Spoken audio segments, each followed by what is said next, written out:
Hello viewers, সবাইকে স্বাগতম আমার আইসিটি ভিডিও টিউটোরিয়ালে। আজ আমি উপস্থিত হয়েছি এইচএসসির ইন্টারমিডিয়েটের সি প্রোগ্রামিং নিয়ে, পঞ্চম অধ্যায় সি প্রোগ্রামিং। তো এইচএসসির স্টুডেন্টদের সবচেয়ে বেশি সমস্যা বা দেখা গেছে বিষয়টা কঠিন লাগে। ম্যাক্সিমাম স্টুডেন্ট এরকম শুনে সি প্রোগ্রামিং বিষয়টা বা টপিকটাকে স্কিপ করা যায়, মানে হচ্ছে চিন্তাই করে যে আমি প্রোগ্রামিং থেকে অ্যান্সার করব না। বাট দেখা গেছে লাস্ট 19 সাল 18 সালের যে বোর্ড পরীক্ষায় সি প্রোগ্রামিং থেকে 2টা করে সৃজনশীল ছিল। আমাদের ইন্টারমিডিয়েটে টোটাল সৃজনশীল হচ্ছে 8টা থেকে 5টা সৃজনশীল অ্যান্সার করতে হয়। তার মধ্যে সি প্রোগ্রামিং অধ্যায় থেকে লাস্ট বিগত বছরগুলোতে 2টে করে সৃজনশীল ছিল। তার মানে হচ্ছে বলতে পারতেছি যে সি প্রোগ্রামিং টপিকটা কতটা ইম্পর্টেন্ট। তারপরও কঠিন লাগার সুবাদে আমরা প্রোগ্রামিংটা স্কিপ করি অনেক স্টুডেন্ট। তবে এই ভিডিওটা মোটামুটি সম্পূর্ণ এইচএসসির স্টুডেন্টদের জন্য হাতে খড়ির মতো, অর্থাৎ বিগিনার লেভেলের যে স্টুডেন্টরা আছে, যে প্রোগ্রামিংটা বুঝি না, কঠিন লাগে। তো এই একটা ভিডিওটা মোটামুটি এই ভিডিওটা একটু বড় করব এই কারণে, টোটাল আমার এই একটা ভিডিওটার মধ্যে পুরো প্রোগ্রামিংটার খুঁটিনাটি অল্প কিছু টেকনিক্যাল কথার মাধ্যমে আমি কিভাবে প্রোগ্রামিংটা করব সেটা দেখাবো। তো এই ভিডিওটা দেখার পরে ইনশাল্লাহ গ্যারান্টি দিচ্ছি বাংলাদেশের যে কোনো প্রান্ত থেকে এইচএসসির স্টুডেন্টরা আমার ভিডিওটা দেখবা। প্রোগ্রামিংয়ের এই ভিডিওটা দেখার পরে যে আমি ইনশাল্লাহ গ্যারান্টি দিচ্ছি তুমি নিজে এই প্রোগ্রামিংয়ের কোডিংটা করতে পারবা। আচ্ছা, যাই হোক, কথা বাড়াবো না, শুরু করব। প্রোগ্রামিং রচনা করার ক্ষেত্রে আমি এখানে 2টা প্রোগ্রামিং পাশেই দিয়ে নিছি। আচ্ছা, এই হচ্ছে 2টা প্রোগ্রামিংয়ের শেপ। 2টা প্রোগ্রামিং দেওয়ার উদ্দেশ্য হচ্ছে আমার একটা প্রোগ্রামিংয়ে খুঁটিনাটি কী কী জিনিস লাগে, প্রয়োজন হয়, কী জিনিসটা আমার ইউজ করতে হয়। এমন কিছু জিনিস আছে বা টপিক আছে যে জিনিসগুলো দেখা গেছে আমাকে ইউজ করতেও হইতে পারে, নাও করতে হইতে পারে। ইউজ না করলে সমস্যা নাই। আবার কিছু আছে বাধ্যতামূলক করতে হবে। সবগুলো কথা ইন ডিটেল বা দেখা গেছে ভালোভাবে বোঝানোর জন্য আমি দুই পাশে 2টা সি প্রোগ্রামিং আগে থেকে লেখা নিছি। আচ্ছা, তো প্রোগ্রামিং রচনা করার ক্ষেত্রে সর্বপ্রথম যেটা ইউজ করতে হয় হ্যাশ ইনক্লুড। হ্যাশ ইনক্লুড দ্বারা যেটা প্রকাশ করা হয় সেটা হচ্ছে হেডার ফাইল। তার মানে হচ্ছে আমি সি প্রোগ্রামিং করার ক্ষেত্রে প্রথমে আমি হেডার ফাইল লিখব যে হ্যাশ ইনক্লুড। আচ্ছা, hash include stdio.h, hash include conio.h, এই প্রোগ্রামিংয়ে 2টা হেডার ফাইল লিখছি। আবার এই প্রোগ্রামিংয়ে টোটাল প্রোগ্রামিংটা দেখাচ্ছে, এটা হচ্ছে টোটাল প্রোগ্রামিংটা এতটুকু। আচ্ছা, তো এই প্রোগ্রামিংয়ে আমি হেডার ফাইল ইউজ করছি 2টা, এখানে আবার এই প্রোগ্রামিংয়ে হেডার ফাইল ইউজ করছি একটা। আচ্ছা, তো আমি বেসিক কথায় চলে যাই। প্রথম টপিকটা হচ্ছে যে আমার প্রথম স্টেপটা হচ্ছে প্রোগ্রামিং করার ক্ষেত্রে হেডার ফাইলটা কি আর কিভাবে আমরা হেডার ফাইলটা লিখব। তো header file start to program, অর্থাৎ প্রোগ্রামটা রচনা করার ক্ষেত্রে প্রথম ধাপটা হচ্ছে যে আমার হেডার ফাইল। আমি প্রোগ্রামিং লেখার ক্ষেত্রে প্রথম আমাকে যেটা ঘোষণা করতে হবে সেটা হচ্ছে হেডার ফাইল। আচ্ছা, তাহলে হেডার ফাইল শুরু করলাম আমরা। হেডার ফাইল প্রকাশ করা হয় হ্যাশ ইনক্লুড দ্বারা, অর্থাৎ হ্যাশ ইনক্লুড দ্বারা যেটা প্রকাশ করা হয় সেটা হেডার ফাইল। হ্যাশ ইনক্লুড কিন্তু হেডার ফাইল না। আচ্ছা, তাহলে এই যে আমি সি প্রোগ্রাম এখানে লিখছি, আমার এখানে এই সি প্রোগ্রামে হেডার হ্যাশ ইনক্লুড কয়টা? 2টা। তার মানে হচ্ছে পুরো টোটাল প্রোগ্রামিংয়ের মধ্যে হেডার ফাইল আছে 2টা। আচ্ছা, এই প্রোগ্রামিংয়ে হেডার ফাইল ইউজ করছি 2টা, এই প্রোগ্রামিংয়ে হেডার ফাইল ইউজ করছি একটা। এই বেসিক কথাটা একটা কথার মাধ্যমে মোটামুটি শেষ হয়ে যাবে। আচ্ছা, তাহলে হেডার ফাইল হ্যাশ ইনক্লুড দ্বারা যা প্রকাশ করা হয় সেটা হচ্ছে হেডার ফাইল। তার মানে এখানে হেডার ফাইল হচ্ছে stdio.h, আর এখানে তারপরে আরেকটা হেডার ফাইল আছে সেটা হচ্ছে conio.h। তার মানে হচ্ছে সি প্রোগ্রাম করার ক্ষেত্রে প্রথমে যেটা লিখবো সেটা হচ্ছে আমার হেডার ফাইল। আচ্ছা, এখানে আমি স্টার্ট টু প্রোগ্রামটা রচনা করার ক্ষেত্রে প্রথম ধাপ হচ্ছে যে আমার হেডার ফাইল। তাহলে হেডার ফাইলকে প্রকাশ করব কি দ্বারা? হ্যাশ ইনক্লুড দ্বারা। হ্যাশ ইনক্লুড দ্বারা যা লেখা হয় সেটা হচ্ছে হেডার ফাইল। তাহলে এখানে হেডার ফাইল হচ্ছে stdio.h। stdio.h এর মিনিং হচ্ছে standard input output dot H মানে হচ্ছে হেডার, এটা হচ্ছে ইনপুট আউটপুট সেকশনের হেডার ফাইল। আচ্ছা, আরেকটা হেডার ফাইল হচ্ছে যে কনিও ডট এইচ, এটা হচ্ছে যে console input output dot header. আচ্ছা, প্রোগ্রামিং রচনার ক্ষেত্রে এই দুইটা হেডার ফাইল সবচেয়ে বেশি ইম্পর্টেন্ট আমাদের, এই কারণে আমরা ইন্টারমিডিয়েটে যদি 40 থেকে 50টা সি প্রোগ্রামও করি, বোর্ড পরীক্ষায় বা কলেজ পরীক্ষায় কমন নেওয়ার জন্য আমার এই দুইটা হেডার ফাইলের কাজ শিখলেই হবে, কারণ এই দুইটা হেডার ফাইল দিয়ে আমি প্রত্যেকটা প্রোগ্রামিং রচনা করতে পারবো।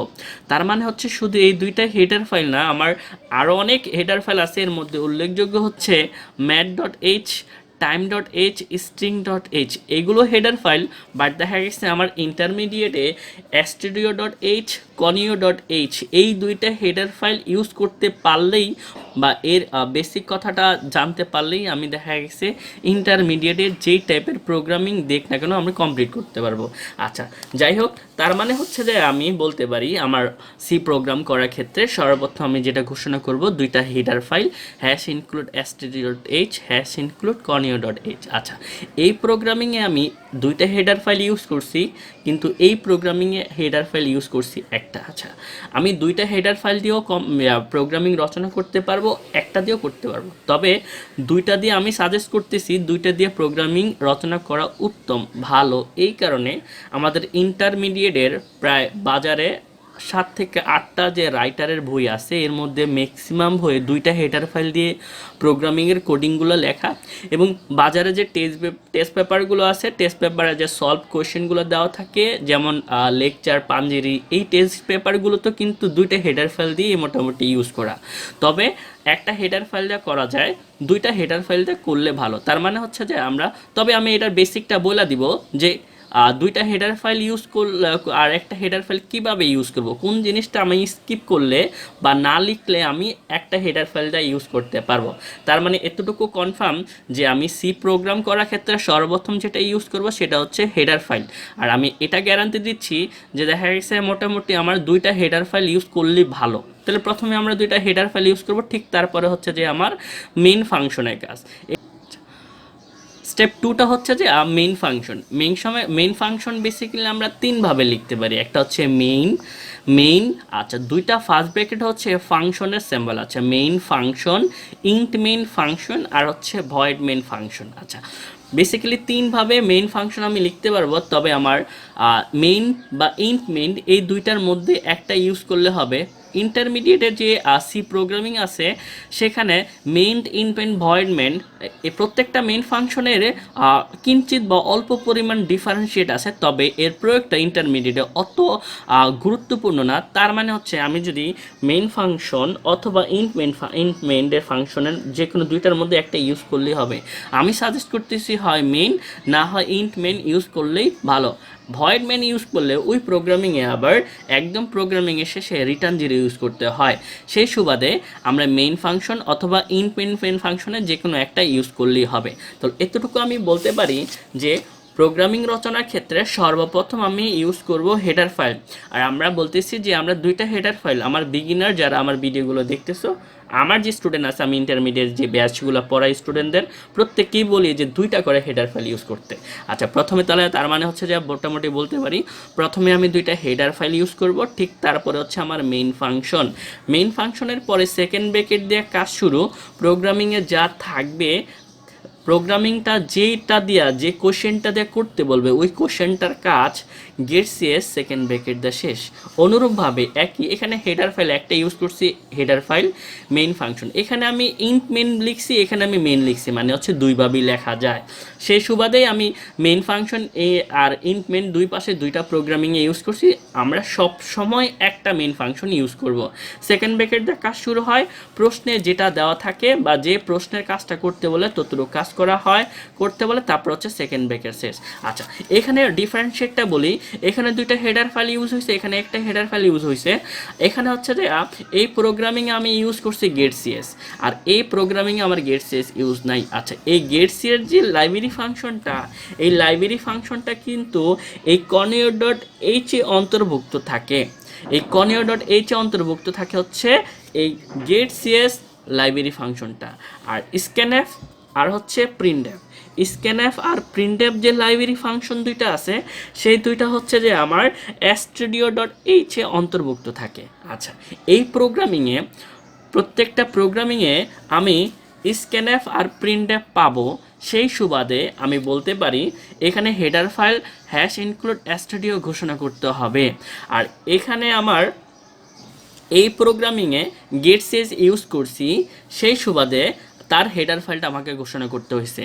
আর তার মানে হচ্ছে আমি যেহেতু দুইটা হেডার ফাইল ইউজ করব, তার মানে হচ্ছে আমার প্রোগ্রামিংয়ের শেষে অবশ্যই গেট সিএস ইউজ করতে হবে। আর এই প্রোগ্রামিংয়ে এখন ডিফারেন্সিয়েটটা একদম ইজি, যে এখানে একটা হেডার ফাইল ইউজ করছি এই কারণে যে এখানে যে প্রিন্টএফ স্ক্যানএফ আছে তার হেডার ফাইলটা হচ্ছে যে studio.h এর মধ্যে অন্তর্ভুক্ত। যেই লাইব্রেরি ফাংশনগুলো ইউজ হয় সেই লাইব্রেরি ফাংশনগুলোর হেডার ফাইলটাকে আগে ঘোষণা করতে হয়। আর এই প্রোগ্রামিংয়ে কিন্তু গেট সিএস নাই। তার মানে হচ্ছে খুব সহজে বলতে পারি, আমি যখন দুইটা হেডার ফাইল ইউজ করব তখন আমাকে লাস্টে গেট সিএস দিতে হবে। আমি যখন একটা হেডার ফাইল ইউজ করব অবশ্যই প্রত্যেকটা সি প্রোগ্রামিংয়ে আমাকে studio.h ইউজ করতেই হবে। আমি যখন একটা হেডার ফাইল ইউজ করব তখন আমি প্রোগ্রামিংয়ের শেষে এই গেট সিএসটা ইউজ করব না। তো আপাতত এতটুকু বলতে পারি যে প্রোগ্রামিংয়ের বেসিক স্ট্রাকচারটা হচ্ছে যে কোনো প্রোগ্রাম ইন্টারমিডিয়েটের 40 থেকে 50টা প্রোগ্রামিং যদি আমি রচনা করি, সেই ক্ষেত্রে আমি প্রথমে বলতে পারবো যে আমাকে বেসিক স্ট্রাকচারটা হচ্ছে প্রথমে আমি ঘোষণা করি হেডার ফাইল ঘোষণা করে হ্যাশ ইনক্লুড দ্বারা। তাহলে হ্যাশ ইনক্লুড প্রথমে ঘোষণা করব studio.h। তারপরে আমি বারবার বলতেছি যে আমরা হেডার ফাইল ইউজ করব কয়টা? দুইটা, হ্যাশ ইনক্লুড conio.h। যে কোনো প্রোগ্রামিং রচনা করার ক্ষেত্রে আমি চোখ বুইজা দুইটা হেডার ফাইল আগে ইউজ করতে পারবো। ঠিক তারপরে হচ্ছে মেইন ফাংশনের কাজ। আমি ইন্ট মেইন ইউজ করলাম, ইন্ট মেইন যে কোনো একটা মেইন ফাংশন ইউজ করব। ঠিক তারপরে সেকেন্ড ব্র্যাকেট দেওয়া শুরু, আমার কোয়েশ্চেনে যা চাবে সেটা লেখার পরে, সেটা বর্ণনা করার পরে গেট সিএস ইউজ করব, আর সেকেন্ড ব্র্যাকেট দেওয়া কাজ শেষ। আমি যদি মোটামুটি 50টা সি প্রোগ্রাম করি ইন্টারমিডিয়েটে, এতটুকু বেসিক যে স্ট্রাকচারটা এতটুকু 100% লিখতে পারবো। আর এতটুকু বেসিক স্ট্রাকচারটা লেখার মানে হচ্ছে যে আমার কমপ্লিট টু 30%। তার মানে হচ্ছে আমার প্রোগ্রামিংয়ে 30% শেষ।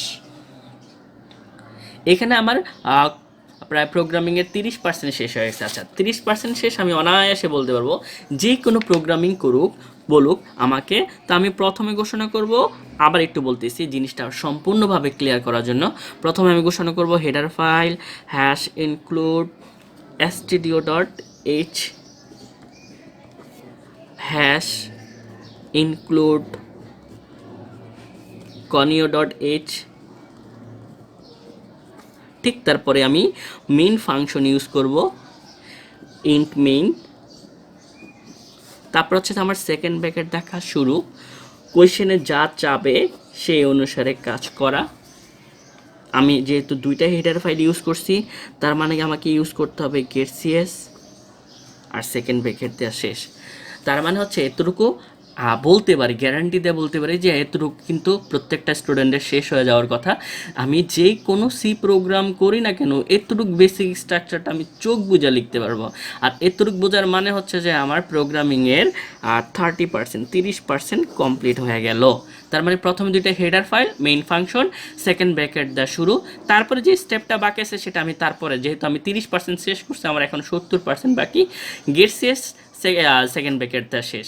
এই হচ্ছে যে আমার দুইটা পার্ট। একটা হচ্ছে যে আমার প্রথমে যে আমি আলোচনা করছি সেটা হচ্ছে হেডার ফাইল, তারপর হচ্ছে যে আমার মেইন ফাংশন। হেডার ফাইল আর মেইন ফাংশন বোঝার মানে হচ্ছে যে আমার প্রোগ্রামিংয়ে 30% শেষ হয়ে যাওয়া। এখন পর্যন্ত আমরা ক্লিয়ার হচ্ছে যে বেসিক স্ট্রাকচারটা, সেটা হচ্ছে প্রথমে আমাকে ঘোষণা করতে হবে সি প্রোগ্রামিংয়ের দুইটা হেডার ফাইল, তারপর হচ্ছে মেইন ফাংশন। আর সেকেন্ড ব্র্যাকেটটা শুরু হওয়ার পরেই তারপরে আমার হচ্ছে যে কাজ হচ্ছে ডেটা টাইপের। ডেটা টাইপটা হচ্ছে প্রোগ্রামিং শেখার ক্ষেত্রে সবচেয়ে বেশি গুরুত্বপূর্ণ। যে আমি ডেটা টাইপটা যদি শিখতে পারি তার মানে হচ্ছে যে প্রোগ্রামিংয়ের প্রায় এখানে আমার 80% শেষ হয়ে যাবে। আসলে হচ্ছে ডেটা টাইপটা। আচ্ছা, ডেটা টাইপটা একটু আমি ব্যাখ্যা করতেছি। এখানে ডেটা টাইপ ইউজ হয়েছে হচ্ছে ফ্লোট, এখানে এই প্রোগ্রামিংয়ে ডেটা টাইপ ইউজ হচ্ছে ইন্টিজার। দুইটা প্রোগ্রামিং ইউজ করতেছি এই কারণে, এই সুবাদে যে কি কি ডেটা টাইপ আছে আর কি কি ডেটা টাইপ ইউজ করতে হবে, কোনগুলো স্কিপ করতে হবে, সেই কারণে আমি দুই পাশে দুইটা সি প্রোগ্রামিং আইকা নিছি, লেখা নিছি। আচ্ছা যাই হোক, এখানে আমরা ইউজ করতে হচ্ছে ফ্লোট, আর এখানে হচ্ছে ডেটা টাইপ হচ্ছে এই আইনটি মানে হচ্ছে ইন্টিজার। তো আমরা একটু ব্যাখ্যা করি ডেটা টাইপটা কি। ডেটা টাইপটার ক্ষেত্রে আমাকে শিখতে হবে, ডেটা টাইপটা শিখতে গেলে মোটামুটি আমাকে ইন্টারমিডিয়েটে আমরা জানি সি প্রোগ্রাম রচনা করার ক্ষেত্রে ডেটা টাইপ চারটা। একটা হচ্ছে ক্যারেক্টার ডেটা টাইপ, একটা হচ্ছে ইন্টিজার, একটা হচ্ছে ফ্লোট, আর একটা হচ্ছে ডাবল।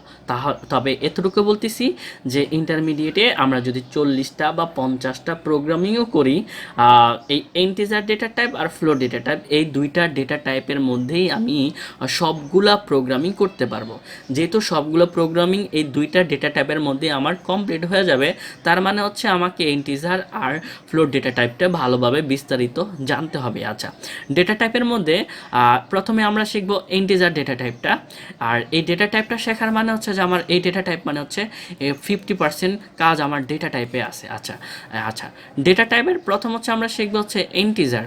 ইন্টিজার মানে হচ্ছে পূর্ণ সংখ্যা, মানে হচ্ছে আমার প্রোগ্রামিংটা যদি পূর্ণ সংখ্যার জন্য করা হয়, পূর্ণ সংখ্যার জন্য তৈরি করতে হয়, বা মানটা ইনপুটের মান বা আউটপুটের মান যদি পূর্ণ সংখ্যার জন্য হয়, সেই সুবাদে আমাকে ডেটা টাইপ ইউজ করতে হবে ইন্টিজার। অবশ্যই পূর্ণ সংখ্যা মানে হচ্ছে কোনো প্রকার ওই সংখ্যার মধ্যে দশমিক থাকবে না। আচ্ছা, আর ফ্লোট ডেটা টাইপ মানে হচ্ছে, ফ্লোট মানে আমরা জানি ফ্লোট মানে হচ্ছে ভগ্নাংশ, মানে হচ্ছে আমার ভগ্নাংশ সংখ্যা, অর্থাৎ ভগ্নাংশ সংখ্যা যদি থাকে তার জন্য ইউজ করতে হয় ফ্লোট। যেমন দেখা গেছে মানের মধ্যে অবশ্যই দশমিক থাকবে, যেমন 7.5, এটা অবশ্যই একটা ফ্লোট সংখ্যা, কারণ এই সংখ্যাটার মধ্যে দশমিক আছে। তাহলে এতটুকু বলতে পারি, ডেটা টাইপের মধ্যে ইন্টিজার মানে হচ্ছে পূর্ণ সংখ্যা, যেখানে আমার দশমিকের মান বা সংখ্যা থাকবে না, আর ফ্লোট মানে হচ্ছে ভগ্নাংশ সংখ্যা। ইন্টিজার ডেটা টাইপটাকে প্রকাশ করা হয় আইএনটি দ্বারা, অর্থাৎ এর সিনট্যাক্সটা হচ্ছে আইএনটি। পুরো ইন্টিজার লেখা যাবে না, লিখতে হবে, এটা সিনট্যাক্স, এটা গঠন। আইএনটি মানে হচ্ছে ইন্টিজার। আর ফ্লোট ডেটা টাইপটাকে প্রকাশ করা হয় সম্পূর্ণ ফ্লোট লিখি। তাহলে ইন্টিজারটা ডেটা টাইপকে প্রকাশ করা হয় আইএনটি দ্বারা, আর ফ্লোট ডেটা টাইপকে প্রকাশ করা হয় ফ্লোট দ্বারা। ইন্টিজার ডেটা টাইপের ফরম্যাট স্পেসিফায়ার হচ্ছে %d, অর্থাৎ ফরম্যাট স্পেসিফায়ার মানে হচ্ছে যদি আমার কোয়েশ্চেনের ইনপুটের ভ্যালু আর আউটপুটের ভ্যালু ইন্টিজার হয়, তাহলে তাদের জন্য আমার ফরম্যাট স্পেসিফায়ার হবে %d। আর যদি ইনপুটের ভ্যালু আউটপুটের ভ্যালু ডেটা টাইপে প্রকাশ করার জন্য আমার ডেটা টাইপ ইউজ করতে হয় ফ্লোট, সেই সুবাদে আমার ফরম্যাট স্পেসিফায়ার হচ্ছে %f। তাহলে এতটুকু বলতে পারি, ইন্টিজার মানে হচ্ছে %d আর ফ্লোট মানে হচ্ছে %f। আমি প্রোগ্রামিং দুইটা দেখলে মোটামুটি আমার ক্লিয়ার হবে। এখানে আমি প্রথম প্রোগ্রামিংটায় ডেটা টাইপ ইউজ হয়েছে ফ্লোট, এখানে ফ্লোট ইউজ হয়েছে। আচ্ছা, ফ্লোটটাই ইউজ হলো কেন? আমি এখানে যে প্রসেসটা একটু দেখি। এরিয়া মানে আমরা জানি এরিয়া মানে হচ্ছে ক্ষেত্রফল, তাহলে এরিয়া সমান হাফ ইন্টু ভূমি ইন্টু উচ্চতা। এটা কিসের ক্ষেত্রফলের সূত্র? এটা হচ্ছে ত্রিভুজের ক্ষেত্রফলের সূত্র। ত্রিভুজের ক্ষেত্রফলের সূত্র হচ্ছে হাফ ইন্টু ভূমি ইন্টু উচ্চতা। এই প্রোগ্রামিংটার কোশ্চেনটাই ছিল যে ত্রিভুজের ক্ষেত্রফল নির্ণয় করার সি প্রোগ্রাম করো। যেহেতু ক্ষেত্রফলের কথা বলছে, সেই সুবাদে আমরা জানি যে গড় ক্ষেত্রফল তাপমাত্রা আছে। এখানে আমরা একটু বলে নিই, আর একটু কথা ক্লিয়ার থাকতে হবে যে ইন্টিজার আর হচ্ছে যে ইন্টিজার মানে হচ্ছে %d আর ফ্লোট মানে হচ্ছে %f। এখানে স্টেট কিছু কথা মনে রাখতে হবে যে আমার ফ্লোট ডেটা টাইপটা ইউজ হবে 3 ক্ষেত্রে। যদি আমার কোশ্চেনে ক্ষেত্রফলের কথা বলে, যদি গড়ের কথা বলে, অথবা তাপমাত্রার কথা বলে, গড়, ক্ষেত্রফল, তাপমাত্রা, এই 3 কথা বললে তিনটির জন্য যদি কোনো প্রোগ্রামিং রচনা করতে বলে, তাহলে আমি ইউজ করব ফ্লোট। আর বাকি সব ক্ষেত্রে যেই কোনো প্রোগ্রামিং রচনা করুক না কেন, আমি ইউজ করব ইন্টিজার। আচ্ছা, এই টাইপের কোনো স্পেসিফিক কথা বই লেখা থাকে না, এগুলো হচ্ছে যে এক্সপিরিয়েন্স। প্রায় অ্যাবাউট 5 থেকে 6 বছর আইসিটি পড়াচ্ছি, সেই সুবাদে মোটামুটি প্রোগ্রামিং করাইতে করাইতে একটা মাথায় একটা কনসেপ্ট চলে আসছে যে কোন সময় আমার ফ্লোট ইউজ করতে হবে, কোন সময় আমার ইন্টিজার ইউজ করতে হবে। তো এই কথাটা মোটামুটি মনে রাখলেই হবে যে ক্ষেত্রফল, গড়, তাপমাত্রা এই 3 ক্ষেত্রে ইউজ হবে ফ্লোট। আমি যদি কোশ্চেনে কোনো ক্ষেত্রফল পাই, ত্রিভুজের ক্ষেত্রফল, বৃত্তের ক্ষেত্রফল, আয়তক্ষেত্রের ক্ষেত্রফল, ত্রিভুজের 3 বাহুর দৈর্ঘ্য দেওয়া আছে তার ক্ষেত্রফল, তাহলে আমাকে ইউজ করতে হবে অবশ্যই ফ্লোট। যদি বলে 2টি সংখ্যার গড়, 3টি সংখ্যার গড়, 4টি সংখ্যার গড়, তাহলে গড়ের কথা বললে ইউজ হবে ফ্লোট। আর তাপমাত্রা, সেন্টিগ্রেড তাপমাত্রাকে ফারেনহাইট তাপমাত্রায় রূপান্তর, ফারেনহাইট তাপমাত্রাকে সেন্টিগ্রেড, সেন্টিগ্রেড থেকে ক্যালভিন, ক্যালভিন থেকে সেন্টিগ্রেড, এই টাইপের তাপমাত্রা, এই 3 স্টাইলে যদি কোশ্চেন দেওয়া থাকে তাহলে আমি ইউজ করব ফ্লোট। আর বাকি সব ক্ষেত্রে যেই কোনো টাইপের কোশ্চেন আসুক না কেন আমি ডেটা টাইপ ইউজ করব ইন্টিজার। তাহলে এতটুকু আপাতত আমার ডেটা টাইপটা প্রায় শেষ। এতটুকু কাজ আমাকে মনে রাখতে হবে যে ইন্টিজার মানে হচ্ছে পূর্ণ সংখ্যা, ফ্লোট মানে হচ্ছে ভগ্নাংশ সংখ্যা। ইন্টিজার মানে হচ্ছে আইনটি, ফ্লোট মানে হচ্ছে ফ্লোট। ইন্টিজার ডেটা টাইপের ফরম্যাট স্পেসিফায়ার হচ্ছে %d, আর ফ্লোট ডেটা টাইপের ফরম্যাট স্পেসিফায়ার হচ্ছে %f। 3 ক্ষেত্রে আমি ইউজ করব ফ্লোট, ক্ষেত্রফল, গড়, তাপমাত্রা। আর বাকি সব ক্ষেত্রে যে কোনো প্রোগ্রামিং রচনা করুক না কেন ইন্টারমিডিয়েটে, সব ক্ষেত্রে ইউজ করব ইন্টিজার। আচ্ছা, এখন আমরা দেখে নিই প্রোগ্রামিংয়ে আমার এই প্রথম প্রোগ্রামিংটা ইউজ করছে হচ্ছে ফ্লোট, আর তারপরে প্রোগ্রামিংয়ে ইউজ করছে হচ্ছে যে ইন্টিজার। আচ্ছা, ফ্লোটটা ইউজ করছে কেন? এই কোশ্চেনটা, এই প্রোগ্রামিংটার কোশ্চেন ছিল এই যে আমি প্রসেসটা দেখলেই মোটামুটি বুঝতে পারবো। এরিয়া মানে হচ্ছে ক্ষেত্রফল, 100% ক্ষেত্রফলের সূত্র হাফ ইন্টু ভূমি ইন্টু উচ্চতা। তাহলে এটা কিসের ক্ষেত্রফল? এটা হচ্ছে ত্রিভুজের ক্ষেত্রফল। তাহলে কোশ্চেনটা ছিল যে ত্রিভুজের ক্ষেত্রফল নির্ণয় করা, সি প্রোগ্রাম করো। যেহেতু ত্রিভুজের ক্ষেত্রফল নির্ণয় করার জন্য সি প্রোগ্রাম নির্ণয় করতে বলছে, তার মানে আমার ডেটা টাইপ ইউজ হয়েছে ফ্লোট। আর এখানে ফ্লোট ডেটা টাইপ ইউজ হয়েছে দেখা এখানে ফরম্যাট স্পেসিফায়ার হচ্ছে %f। এখানে %f ইউজ হয়েছে কারণ আমার ডেটা টাইপ হচ্ছে ফ্লোট। আর এই যে প্রোগ্রামিংটা, এই প্রোগ্রামিংটা আমি প্রসেসটা দেখি, প্রসেসটা হচ্ছে যে সাম সমান a প্লাস বি। আচ্ছা, সাম সমান a প্লাস বির মানে হচ্ছে সাম মানে অবশ্যই যোগফল, আর a আর b ইনপুট হচ্ছে a b মানে হচ্ছে দুটি সংখ্যা, দুটি সংখ্যাকে যোগ করা সি প্রোগ্রাম ছিল এটা। এটা কোনো গড়, এটা কোনো ক্ষেত্রফল, কোনো তাপমাত্রার কথা বলে নেই, তার জন্য ডেটা টাইপ ইউজ হয়েছে ইন্টিজার। আর ইন্টিজার ডেটা টাইপকে প্রকাশ করি হচ্ছে যে আমরা আইনটি দ্বারা, আইনটি মানে হচ্ছে ইন্টিজার। আর ইন্টিজার ডেটা টাইপের ফরম্যাট স্পেসিফায়ার হচ্ছে %d। এখানে %d ইউজ হয়েছে দুইটা, কারণ এখানে দুটি সংখ্যার যোগফল নির্ণয় করতে বলছে, ইনপুট হচ্ছে দুইটা, কারণ স্ক্যানএফে যেটা থাকে সেটা হচ্ছে ইনপুট। আমার ইনপুট কয়টা? দুইটা। তাহলে %d কয়টা? দুইটা। তাহলে প্রথম %d কার জন্য? এর জন্য। পরের %d কার জন্য? বি এর জন্য। আচ্ছা, এতটুকু হচ্ছে মোটামুটি আমার ডেটা টাইপের বেসিক কথা। এতটুকু কথা মনে রাখতে পারলে আমার ডেটা টাইপটা শেষ। তারপরে স্টেপে যাব হচ্ছে যে আমি ভেরিয়েবলটা ঘোষণা করা। ভেরিয়েবল ঘোষণাটা মোটামুটি আমার একটু চিন্তা করতে হবে। কম্পিউটার বেসিকের কাজটা, কম্পিউটারের বেসিক কাজ হচ্ছে কম্পিউটার প্রথম যেটা নিয়ে কাজ করে সেটা হচ্ছে ইনপুট, তারপর হচ্ছে কম্পিউটার যেটা করে সেটা হচ্ছে প্রসেসিং, এবং আমাকে ফলাফল এটা যেটা যায় সেটা হচ্ছে আউটপুট। তার মানে হচ্ছে প্রথম ইনপুট, তারপরে প্রসেস, তারপর হচ্ছে আউটপুট। আচ্ছা, ভেরিয়েবল ঘোষণা করার ক্ষেত্রে আমাকে এই স্টেপটা মনে রাখতে হবে, সেই কারণে আমি আগে ফ্লোটা দিয়ে নিছি।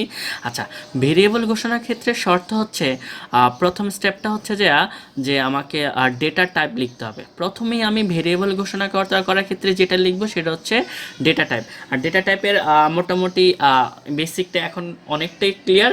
যদি আমার গড়, ক্ষেত্রফল, তাপমাত্রা এই 3টি স্টাইলে কোশ্চেন দেয় তাহলে ইউজ করব আমরা হচ্ছে ফ্লোট। আর যদি আমার এই 3টা না থাকে বাকি সব ক্ষেত্রে ইউজ করব ইন্টিজার। আচ্ছা, তার মানে প্রথমে ওই চিন্তাটা কইরা কোশ্চেন দেখে আমাকে প্রথমে লিখতে হবে হচ্ছে যে ডেটা টাইপ। আচ্ছা, ডেটা টাইপটা লেখার পরে তারপরে হচ্ছে যে আমার ইনপুটের মান গ্রহণ করতে হবে। ইনপুটের যে মানটা আছে সেই মানটা নিতে হবে ইনপুট হিসেবে, যেটাকে চিন্তা করতেছি সেটা। তারপর হচ্ছে প্রসেস, তারপর হচ্ছে আউটপুট, এই যে ফ্লোটার মাধ্যমে। তাহলে প্রথম হচ্ছে ডেটা টাইপ, তারপর হচ্ছে ইনপুটের মান, তারপর হচ্ছে প্রসেস, তারপর হচ্ছে আউটপুট। তবে এখানে একটা কথা বলি, সেটা হচ্ছে ম্যাক্সিমাম ক্ষেত্রে অর্থাৎ প্রায় 95% সময় প্রসেসের মান আর আউটপুটের মানটা সেম হয়। সেই সুবাদে যেহেতু সেম হয় তার মানে হচ্ছে প্রসেসের জন্য আলাদা, আউটপুটের জন্য আলাদাভাবে দুইবার না, আমি একবার একটা ভেরিয়েবল ঘোষণা করলেই দুইটার কাজ হয়ে যাবে। আচ্ছা, এই ভেরিয়েবল ঘোষণাটা ক্লিয়ার করার জন্য আমি এখানে একটু দেখে নিব। এখানে একটা কোয়েশ্চেন দিছি, এটা সলভ কইরা আমি ভেরিয়েবলটা কিভাবে ঘোষণা করতে হয় সেটা দেখব। সেটা হচ্ছে এখানে ত্রিভুজের ক্ষেত্রফল নির্ণয় করার অ্যালগোরিদম। অবশ্যই আমাকে অ্যালগোরিদমও জানতে হবে, কারণ ইন্টারমিডিয়েটে যদি আমি পঞ্চম অধ্যায়ের প্রোগ্রামিং থেকে কোয়েশ্চেন সলভ মানে কোয়েশ্চেন কমন এবং সমাধান করতে চাই, বা আমি যদি অ্যান্সার করতে চাই, যদিও এখান থেকে আমার দুইটা কোয়েশ্চেন আসে, খুব ইম্পর্ট্যান্ট একটা পার্ট, দুইটা কোয়েশ্চেন যদি আমি এখান থেকে লিখতে চাই তাহলে আমাকে অ্যালগোরিদম, ফ্লোচার্ট, সি প্রোগ্রাম তিনটা পার্টই ভালোভাবে শেষ করতে হবে। এই কারণে, কারণ আমাকে উদ্দীপকে দিয়ে দেয় অ্যালগোরিদম, বলে এটার ফ্লো চার্ট করো, দিয়ে দেয় অ্যালগোরিদম, বলে এটা সি প্রোগ্রাম করো। কোনো সময় ফ্লো চার্ট দেয় এটার অ্যালগোরিদম বা সি প্রোগ্রাম করো, আবার কিছু সময় সি প্রোগ্রাম দিয়ে দেয় এটার অ্যালগোরিদম বা ফ্লো চার্ট করো। তার মানে হচ্ছে আমি algorithm, flow chart, C program এই তিনটা পার্ট যদি ভালোভাবে পড়ি তাহলে মোটামুটি আমার ইন্টারমিডিয়েটে দুইটা যে সৃজনশীল কোশ্চেন আসবে, যে কোনোভাবে আসলে মোটামুটি আমি কোশ্চেনটার অ্যান্সার করতে পারবো। সেই সুবাদে আমার অ্যালগোরিদমের জন্য ভিডিও তৈরি হবে। যেহেতু প্রোগ্রামিং যে পারবে, যে বলবে যে আমি প্রোগ্রামিং এখন পারি, তো তার মানে হচ্ছে প্রোগ্রামিং পারা মানে হচ্ছে অ্যালগোরিদমের ফ্লো চার্ট তার কাছে হচ্ছে পানি ভাত। তাই প্রোগ্রামিংটা আগে শিখতেছি, প্রোগ্রামিংটা পারলে আমি অ্যালগোরিদম ফ্লো চার্ট ইজিলি পারবো। আচ্ছা, তো কথা বাড়াবো না, এই ত্রিভুজের ক্ষেত্রফল নির্ণয় করার অ্যালগোরিদমটা একটু দেখে নিই। অ্যালগোরিদম তো ধাপে ধাপে কাজ করে। আমি এটা দেখা গেছে এই যে ভেরিয়েবলের মানটা ঘোষণা করার ক্ষেত্রে আমি এই ফ্লোচার্টটা একটু তৈরি করে নিই। আচ্ছা, ত্রিভুজের ক্ষেত্রফল নির্ণয় করার অ্যালগোরিদম। আচ্ছা, স্টেপ ওয়ানটা কি?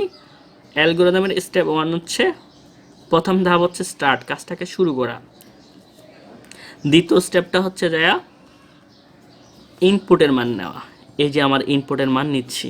আচ্ছা, কি বলছে কোশ্চেনের থেকে আমি ইনপুটের মান নিব, বলতেছে ত্রিভুজের ক্ষেত্রফল নির্ণয় করার অ্যালগোরিদম। আচ্ছা, ত্রিভুজের ক্ষেত্রফল নির্ণয় করার অ্যালগোরিদম বললে, আচ্ছা ক্ষেত্রফলের ইংলিশ হচ্ছে আমরা জানি এরিয়া। এরিয়া মানে হচ্ছে ক্ষেত্রফল। তাহলে কার ক্ষেত্রফলের কথা বলছে এখানে? ত্রিভুজের ক্ষেত্রফল। তাহলে ত্রিভুজের ক্ষেত্রফলের সূত্র হচ্ছে হাফ ইন্টু ভূমি ইন্টু উচ্চতা। আচ্ছা, সি এক্সপ্রেশনে, সি ভাষা আর গাণিতিক এক্সপ্রেশন কিন্তু বোথ আর ডিফারেন্ট থিংস। অর্থাৎ আমি যদি গাণিতিক এক্সপ্রেশনে গুণ চিন্তা করি, সি এক্সপ্রেশনে সেটা চিন্তা করা হচ্ছে স্টার। এটা নিয়ে একটা ভিডিও দেওয়া হবে। তো আপাতত আমি আগে প্রোগ্রামিং শিখবো, তারপরে হচ্ছে আমি বেসিক নিয়ে আলোচনা করবো। আচ্ছা, তাহলে ত্রিভুজের ক্ষেত্রফলের সূত্র হচ্ছে এরিয়া সমান হাফ ইন্টু ভূমি ইন্টু উচ্চতা। আচ্ছা, তার মানে হচ্ছে এখানে হাফ মানে হচ্ছে 0.5, আর বি মানে বেস, বি মানে হচ্ছে বেস মানে ভূমি, আর এইচ মানে হচ্ছে হাইট মানে হচ্ছে উচ্চতা।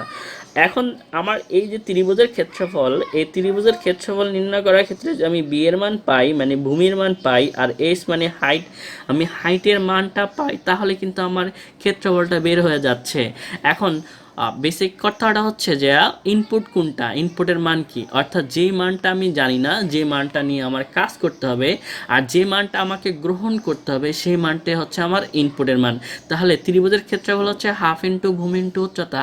এর মধ্যে আমি বি এর মান জানি না আর এইচ এর মান জানি না, তার মানে বলতে পারি আমার ইনপুট হচ্ছে বি আর এইচ। বি মানে বেস আর এইচ মানে হচ্ছে হাইট। তারপরে স্টেপ 3 নাম্বার স্টেপটা হচ্ছে যে প্রসেস। প্রসেস মানে আমাকে কি করতে বলছে? আমাকে ত্রিভুজের ক্ষেত্রফল নির্ণয় করতে বলছে। তাহলে ক্ষেত্রফল নির্ণয় করতে বলছে, ক্ষেত্রফলের ইংলিশ কি? ক্ষেত্রফলের ইংলিশ হচ্ছে এরিয়া। তাহলে সূত্রটা বসায় দিব যে হাফ ইন্টু ভূমি ইন্টু উচ্চতা। আচ্ছা, এখন যদি বি এর মান আর এইচ এর মান যদি আমি এখানে ইনপুট হিসেবে দেই, হাফের সাথে প্রসেস করে যে মানটা বের হবে সেটা কি? এরিয়া। এটা হচ্ছে যে আমার আউটপুট। তার মানে হচ্ছে স্টেপ 5। স্টেপ 4 হচ্ছে প্রিন্ট। প্রিন্ট দ্বারা প্রকাশ করা হয় আউটপুট। এখন আউটপুট হচ্ছে কি বের হবে? আউটপুট বের হবে হচ্ছে যে এরিয়া। আচ্ছা, এখন আউটপুট বের হলো এরিয়া। যেহেতু আমার আউটপুট বের হয়ে গেছে সেহেতু আমার কাজ শেষ। স্টেপ 5টা হচ্ছে যে স্টপ। এখন বেসিক কথাটা হচ্ছে যে এই যে অ্যালগোরিদমটা শিখছি, এই অ্যালগোরিদমটা পারার পরে আমাকে ফ্লোচার্ট পারার পর আমার সি প্রোগ্রাম শিখতে হবে। আর আমি সি প্রোগ্রামটা আগে শিখতেছি কারণ সি প্রোগ্রামটা কঠিন, এরকম বলতেছি যে সি প্রোগ্রাম যে পারবে তার কাছে অ্যালগোরিদম আর হচ্ছে ফ্লোচার্ট হচ্ছে পানি ভাত। আচ্ছা, এখন এই যে অ্যালগোরিদমটার মধ্যে আমি আপাতত বলতে পারি, যেহেতু এটা ত্রিভুজের ক্ষেত্রফল নির্ণয় করতে বলছে, এটা ডেটা টাইপটা যদি আমি ঘোষণা করি 100% আমি ডেটা টাইপটা ইউজ করব ফ্লোট, কারণ ক্ষেত্রফল গড় তাপমাত্রার জন্য ডেটা টাইপ ইউজ হয় হচ্ছে ফ্লোট। আচ্ছা, তার মানে ডেটা টাইপ হবে হচ্ছে ফ্লোট। এই যে আমি ডেটা টাইপটা ঘোষণা করতেছি ফ্লোট ডেটা টাইপ। এখানে ইনপুট কি, এখানে ইনপুট হচ্ছে, আচ্ছা প্রথম কি আমার আউটপুট প্রসেস, প্রথম হচ্ছে আমার ইনপুট। আমি এখানে স্টেপটা দিচ্ছি প্রথম ডেটা টাইপ লিখতে হবে, তাহলে আমি প্রথমে ডেটা টাইপ লিখছি ফ্লোট, তারপর কার মান নিতে হবে, ইনপুটের মান। আচ্ছা, এই যে অ্যালগোরিদমটাই, এই অ্যালগোরিদমের মধ্যে হচ্ছে যে ইনপুট হচ্ছে বিআরএইচ, তাহলে ফ্লোট লেখার পরে একটা স্পেস দিয়ে আমি লিখবো ইনপুটের মান বিআরএইচ, আচ্ছা কমা দিব। তারপর হচ্ছে যে আমার প্রসেসের মান আর হচ্ছে আউটপুটের মান। এই যে আমার প্রসেস হচ্ছে এরিয়া সমান হাফ ইন্টু ভূমি ইন্টু উচ্চতা, আর প্রিন্ট মানে আউটপুট, আর আউটপুট হচ্ছে এরিয়া। এখানে প্রসেসও এরিয়া, আউটপুট এরিয়া, যেহেতু আমার প্রসেস এবং আউটপুট সেম, তার মানে হচ্ছে আমি শুধু এরিয়া নিলেই দুইটার মানটা এক্সিকিউট হবে। আচ্ছা, তাহলে প্রথমে ডেটা টাইপ হবে হচ্ছে ডেটা টাইপ, তারপর হচ্ছে ইনপুটের মান, তারপর হচ্ছে যে আমার আউটপুটের মান, আউটপুট কি এরিয়া। এই হচ্ছে আমার ডেটা টাইপ ঘোষণার নিয়ম। আচ্ছা, আমাকে যদি বলতো যে বৃত্তের ক্ষেত্রফল নির্ণয় করো, আচ্ছা বৃত্তের ক্ষেত্রফল সূত্র কি, বৃত্তের ক্ষেত্রফল সূত্র হচ্ছে পাই আর স্কয়ার। আচ্ছা, পাই আর স্কয়ার যদি হয়, এখানে আমরা পায়ের মানটা আমরা জানি, পায়ের মান হচ্ছে 3.1416, বাট আর মানে হচ্ছে রেডিয়াস ব্যাসার্ধ, আর এর মান জানি না। তার মানে হচ্ছে এখানে আমার ইনপুট কে, আমার এখানে ইনপুট হচ্ছে যে আর এখানে আউটপুট বা প্রসেস হচ্ছে যে আমার, এখানে হচ্ছে যে প্রসেস বা আউটপুট চিন্তা করি, এখানে আউটপুট হচ্ছে যে আমার এরিয়া, যেহেতু এখানে ক্ষেত্রফল বলছে। আচ্ছা, এখানে যদি বলছো যে বৃত্তের ক্ষেত্রফল, আচ্ছা বৃত্তের ক্ষেত্রফলের কথা যেহেতু বলছে, অবশ্যই আমাকে ডেটা টাইপ হবে ফ্লোট, আর ফ্লোট ডেটা টাইপ হবে, ফ্লোট ডেটা টাইপ লেখার পরে তারপর আমি ইনপুট লিখবো। এখন আমার ইনপুট কিন্তু আর রেডিয়াস আর, তার মানে হচ্ছে ফ্লোট ডেটা টাইপ ঘোষণার পরে ইনপুট নিব আর, তারপর হচ্ছে যে আমার আউটপুটটা কি, আউটপুটটা বা প্রসেস হচ্ছে এরিয়া। এই হচ্ছে যে আমার ভেরিয়েবল ঘোষণা করার ক্ষেত্রে যদি আমি ফ্লোট ডেটা টাইপ হয় কিভাবে আমি ভেরিয়েবল ঘোষণা করব। এখন দেখে নেব আমরা কিভাবে আমরা ইন্টিজার ভেরিয়েবলটা ঘোষণা করব।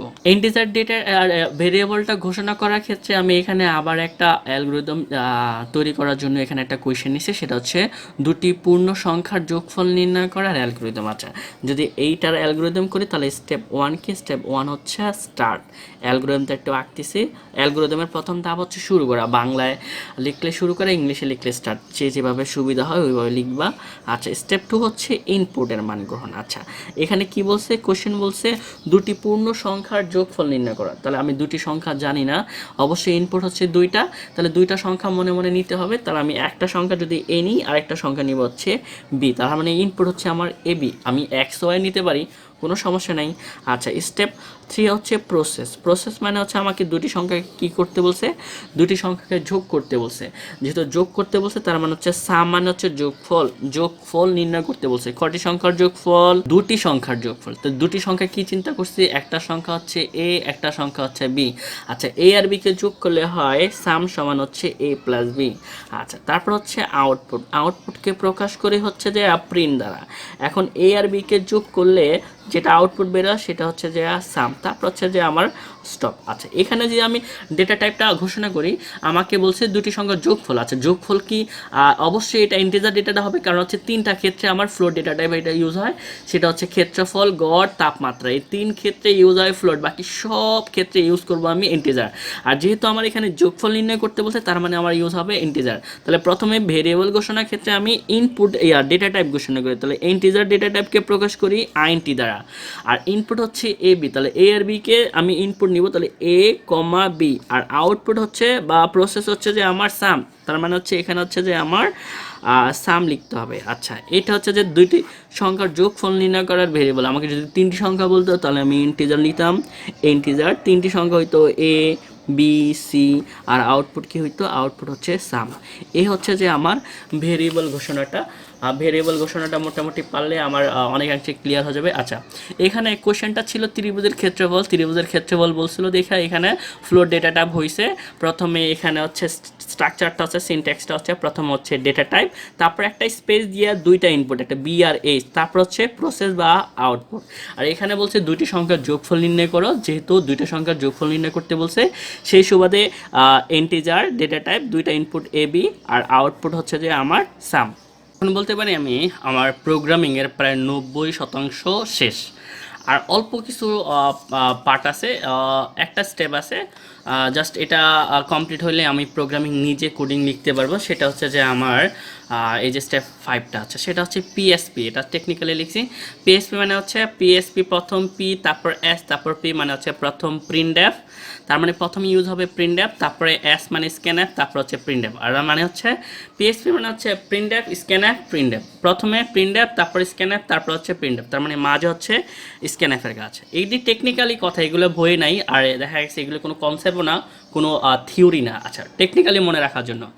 আর তার মানে হচ্ছে প্রিন্টএফের কাজ হবে দুইবার, আর স্ক্যানএফেরটা হবে একবার। প্রথমে প্রিন্টএফের কাজ হবে, তারপর হচ্ছে স্ক্যানএফ, তারপর হচ্ছে প্রিন্টএফ। আমি প্রোগ্রামিংগুলো দেখলেই, শেপগুলো দেখলেই বুঝতে পারবো।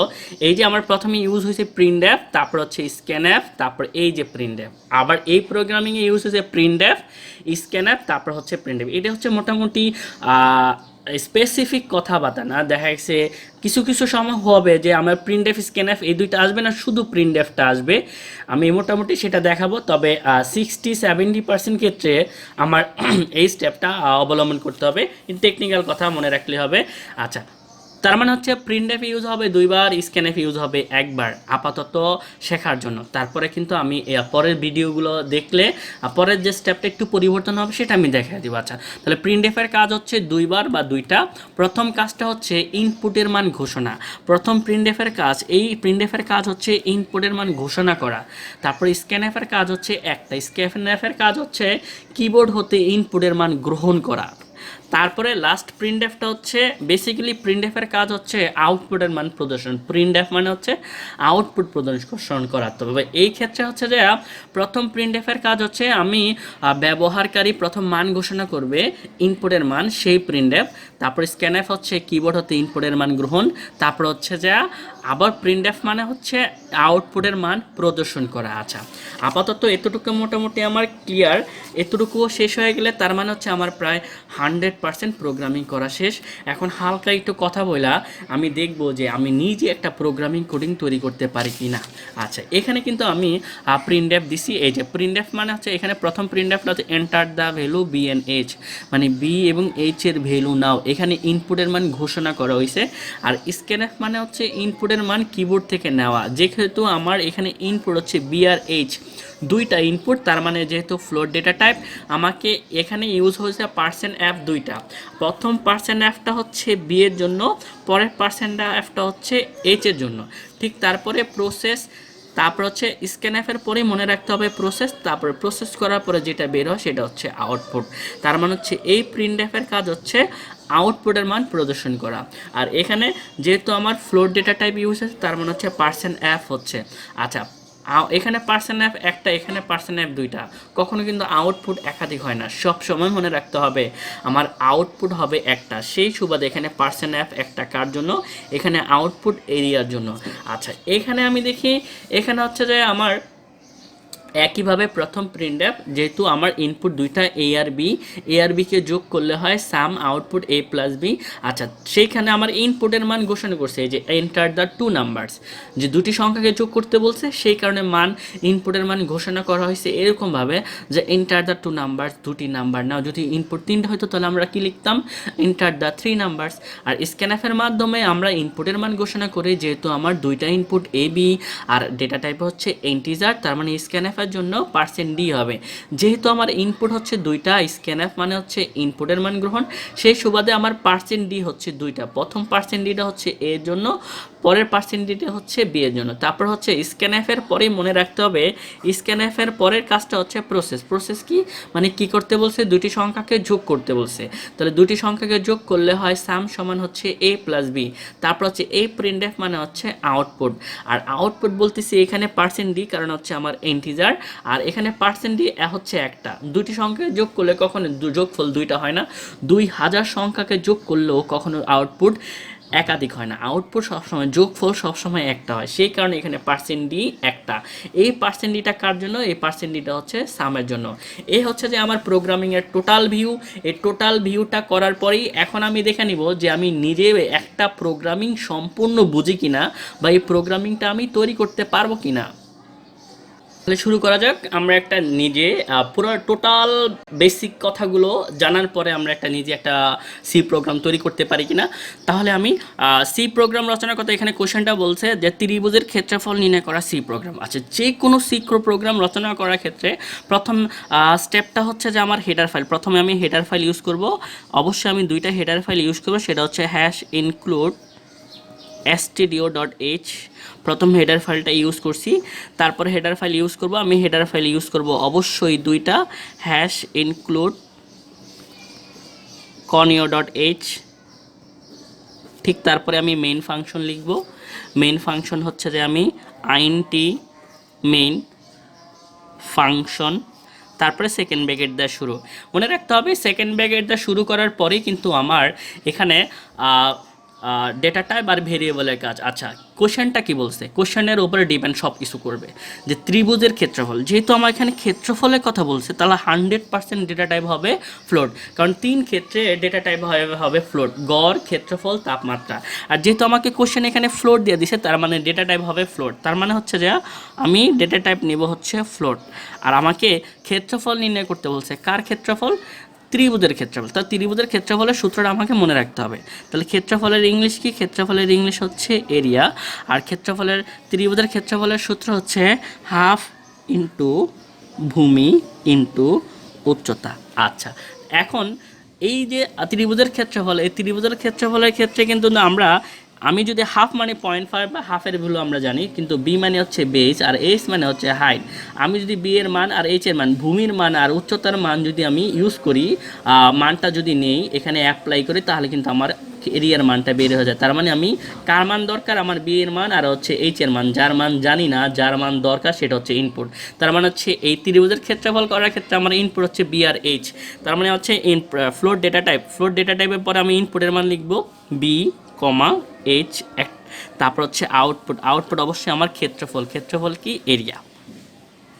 এবং প্রত্যেকটা সেকেন্ড ব্র্যাকেটের প্রত্যেকটা কাজের শেষে আমাকে সেমিকোলন দিতে হবে। এক একটা সেমিকোলন মানে হচ্ছে এক একটা স্টেটমেন্ট। আচ্ছা, তাহলে আমি এখন আমার হচ্ছে যে ডেটা টাইপ বা ভেরিয়েবল ঘোষণার পরে আমার হচ্ছে প্রথম প্রিন্টএফের কাজ। তাহলে প্রথম প্রিন্টএফ দিয়ে আমি ইনপুটের মান ঘোষণা করি। তাহলে এখানে ইনপুটকে বিআরএইচ, তাহলে ইনপুট যেহেতু বিআরএইচ, আমি এখানে লিখব enter the value B and H, মানে বি এবং এইচ এর ভ্যালু নাও। এবং এই প্রিন্টএফের পরে কিন্তু স্ক্যানএফের কাজ। ইনপুটের মান গ্রহণ কিবোর্ড থেকে। তার মানে হচ্ছে আমার ইনপুট হচ্ছে বি আর হচ্ছে এইচ। তাহলে ইনপুট হচ্ছে বি আর এইচ, এবং বি এবং এইচ হচ্ছে ফ্লোট। যেহেতু বি এবং এইচ হচ্ছে ফ্লোট ডেটা টাইপ, তার মানে হচ্ছে %f হবে। যেহেতু ইনপুট দুইটা, তার মানে হচ্ছে %f হবে দুইটা। প্রথম %fটা হবে বি এর জন্য, পরের %fটা হবে এইচ এর জন্য। এই স্ক্যানএফের পরে হচ্ছে যে আমার প্রসেসের কাজ। প্রসেসটা হচ্ছে কি নির্ণয় করতে বলছে আমাকে, ক্ষেত্রফল, এরিয়া। তার মানে হচ্ছে এরিয়া সমান কার ক্ষেত্রফল, ত্রিভুজের ক্ষেত্রফল। ত্রিভুজের ক্ষেত্রফলের সূত্রটা বসাই দেব, হাফ ইন্টু ভূমি ইন্টু উচ্চতা, স্টেটমেন্ট, সেমিকোলন। আচ্ছা, হাফ ইন্টু ভূমি ইন্টু উচ্চতা। এই প্রসেসটা করলে আমি যদি কিবোর্ড থেকে বি এবং এইচ এর মান গ্রহণ করা হয়, তাহলে আউটপুটটা কী বের হবে, কার মান পাবো, এরিয়া। যেহেতু আউটপুটের মান ঘোষণা করব, তার মানে আমাকে এখানে ইউজ করতে হবে প্রিন্টএফ। আচ্ছা, এখানে ফ্লোট ডেটা টাইপটাও কিন্তু এরিয়ার, তার মানে হচ্ছে এখানে %f একটা হবে, কারণ আউটপুট সবসময় আমার একটা হয়। এই অ্যাপটা কার জন্য, এই অ্যাপটা হচ্ছে যে এরিয়ার জন্য। আমার আউটপুট বের হয়ে গেছে, কাজ শেষ। আর আমি যেহেতু দুইটা হেডার ফাইল ইউজ করছি, এই conio.h ইউজ করছি, তার মানে হচ্ছে আমাকে ইউজ করতে হবে get cs। আর টোটাল কাজটা সেকেন্ড ব্র্যাকেট দিয়ে শুরু, টোটাল কাজটা হচ্ছে সেকেন্ড ব্র্যাকেট দিয়ে শেষ। এই হচ্ছে আমার টোটাল প্রোগ্রামিংয়ের ক্লাসটা। গ্যারান্টি দিচ্ছি ইন্টারমিডিয়েটের এইচএসের কোনো স্টুডেন্ট যদি আমার এই ভিডিওটা দেখে তাহলে হচ্ছে প্রোগ্রামিং যে কোনোভাবে আসুক না কেন কোডিং নিজেই তৈরি করতে পারবে। এটার প্রমাণটা হচ্ছে তারপরে যে ভিডিওগুলো আমি সিরিয়াল অনুসারে দিব, যে কোয়েশ্চেন থ্রো করা মাত্রই আমার দেখা যাচ্ছে কনসেপ্ট চলে আসবে যে আমি প্রোগ্রামিংটা কেমনে করব। তাই অবশ্যই তারপরের ভিডিওগুলো পাওয়ার জন্য আমার চ্যানেলটা সাবস্ক্রাইব করবা এবং কমেন্টটা জানাবা তোমাদের কী কী ধরনের প্রবলেম দেখা যাচ্ছে ভিডিওর কী কী কন্টেন্ট নিয়ে কাজ করতে পারি। তাই আজ এই পর্যন্তই, আল্লাহ হাফেজ।